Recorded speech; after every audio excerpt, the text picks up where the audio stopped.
Back in the early days of animation, when they smoked cigars in cartoons, tossed dynamite like candy, and didn't think twice about a good ol' anvil to the head, there wasn't much anyone couldn't get away with. But somewhere between the hijinks of the 1930s and the Saturday morning sugarcoating of the 1970s, the censors came marching in, scissors in hand. They scrubbed out booze, blackface, and burlesque dancers. And then they told Betty Boop to put on more clothes. Shocking! They stopped making Bugs Bunny from dropping an anvil on someone's head. Can you believe it? Heavens to Murgatroyd! And suddenly, your favorite tunes weren't quite as loony. Well, in this video, we're taking a look at some of the biggest censorship moments in classic cartoon history. And we're going to start with the original animated queen of pre-code animation. Fantasy, sci-fi, nostalgia, reruns of it. Betty Boop's transformation. Now let's kick it off with the one and only Betty Boop. Betty made her debut on August 9, 1930 in a Fleischer Studios cartoon called Dizzy Dishes. Believe it or not, in that first appearance, she was more dog-like, a kind of anthropomorphic French poodle, but her flapper style, big eyes, and jazz-age charm were already there. Over the next few cartoons, she evolved into the human character we now know and love. Now here's a twist. Popeye the Sailor actually made his cartoon debut in a Betty Boop cartoon. That was in 1933's Popeye the Sailor, which opened with Betty herself singing Strike Up the Band before handing the spotlight over to Popeye. So, while Betty didn't get her start in a Popeye short, Popeye absolutely started in hers. Now originally, Betty was a flirtatious, jazz-loving flapper, inspired by singer Helen Kane. She had short dresses, garters, and that famous high-pitched voice that was more sass than sugar. But in 1934, the Hays Code came crashing down on Hollywood, and Betty got caught in the wave. The code imposed strict moral guidelines that affected everything, from live-action movies to animated shorts. Betty, once a nightclub headliner, was recast as a domestic figure, more apron than attitude. The code didn't just affect her look. Entire storylines were scrubbed of innuendo. One famous short, Boop Boop a Doop 1932, which dealt with workplace harassment, became taboo and eventually fell out of circulation. It's wild when you compare early Betty to her later cartoons. She started out representing the liberated spirit of the Roaring '20s, but by the end of the decade, she was barely recognizable, toned down, buttoned up, and missing that fiery personality that made her so iconic. Now that we've taken a look at Betty's censorship journey, let's dig into some other classic cartoon edits that might surprise you. The Censored 11. Now let's take a look at Looney Tunes, the gold standard of Saturday morning mayhem. But under all that slapstick and dynamite, some pretty uncomfortable stuff. In 1968, United Artists, who owned the pre-1948 Looney Tunes and Merry Melodies catalog, took the scissors out of the hands of TV stations and did something drastic. They pulled 11 entire cartoons from circulation. These shorts featured exaggerated Black, Asian, and Native American caricatures that were common back then, but seen as harmful even by late 1960s standards. These became known as the Censored 11, and if you've never heard of them, that's no accident. We're talking about titles like Coal Black and Deceptive Dwarfs 1943, a fast-paced jazz reimagining of Snow White, animated by Bob Clampett and featuring caricatures of black performers. Then there's Tin Pan Alley Cats in 1943, a surreal trip involving a caricature of Fats Waller and a jazz club dream sequence.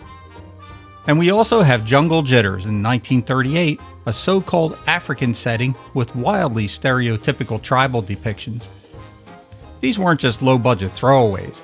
Technically, they were brilliant. The animation is top tier, the timing is perfect, and they were made by big names like Bob Clampett, Tex Avery, and Friz Freleng. But the content? Well, let's just say it was slightly controversial, to say the least. Warner Brothers has kept them under lock and key ever since. They've only ever shown up in scholarly collections or private archives, never on cable, never on DVD, And don't bother looking on Max, they're not showing up in your curated Looney Tunes playlist either. These aren't the only censored Looney Tunes cartoons. Over the years, scenes with wartime Japanese caricatures, offensive jokes, or even over-the-top violence were quietly snipped out of reruns. Especially in the 90s when Cartoon Network tried to clean up the classics without causing a fuss.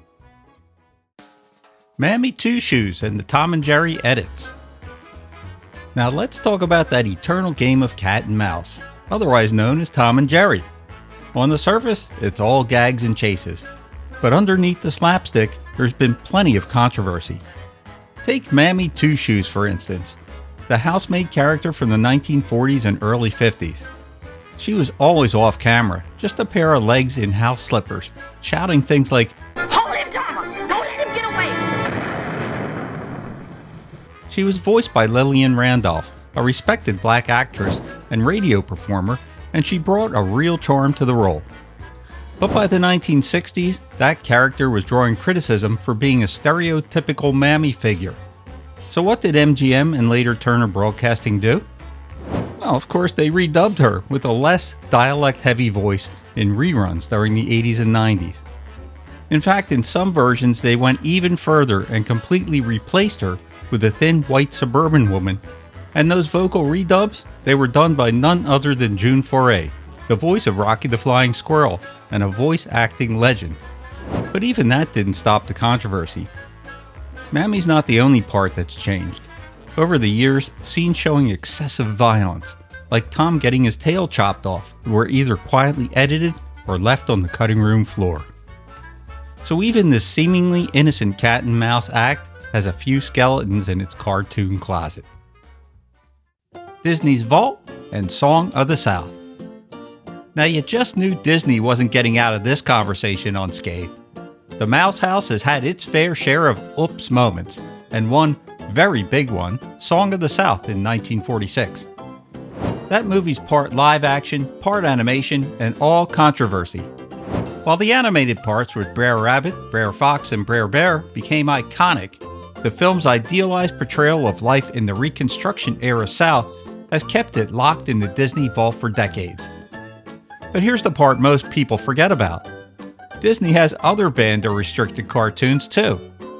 Let's start with this one, Victory Through Air Power in 1943. Not banned, but heavily sanitized in re-releases. It was wartime propaganda advocating bombing Japan.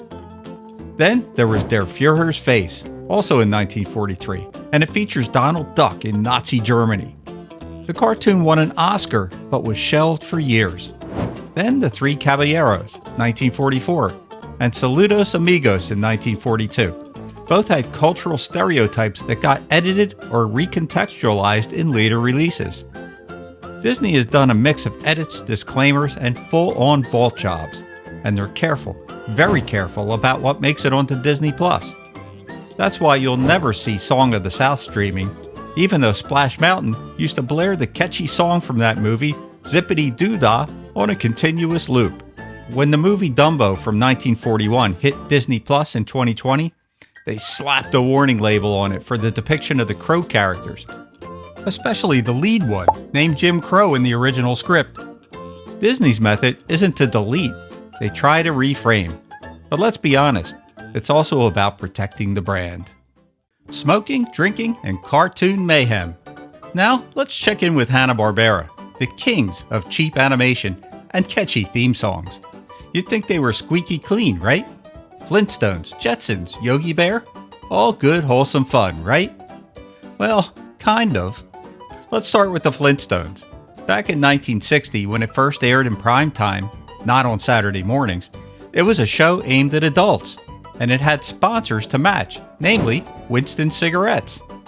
Yep, Fred and Barney stepping outside for a smoke break, recommending Winston's, was like it was the neighborly thing to do. Then there's the alcohol.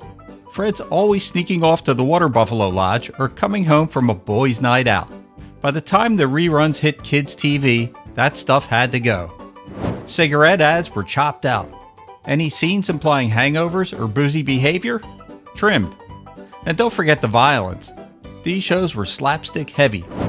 Hanna-Barbera never shied away from a good old animated beating. So, in 1997, Cartoon Network began quietly editing classic Hanna-Barbera cartoons. Times change, and so do broadcast standards.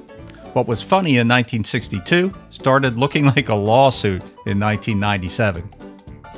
I know we've skipped over a lot of censored or edited cartoons, as this video is just skimming the surface. But I hope it's given you an idea of how prevalent cartoon censorship is even today. If you like classic TV, movies, and nostalgia, you're going to love it here at Rerun Zone. So take a minute to hit that subscribe button below. And while you're at it, consider becoming a channel member for as little as 99 cents. It really helps out the channel. With that said, if you enjoyed what you saw and you want to see more, check out this video right here and leave your thoughts in the comments below. This is Rich from Rerun Zone, wishing you a good night.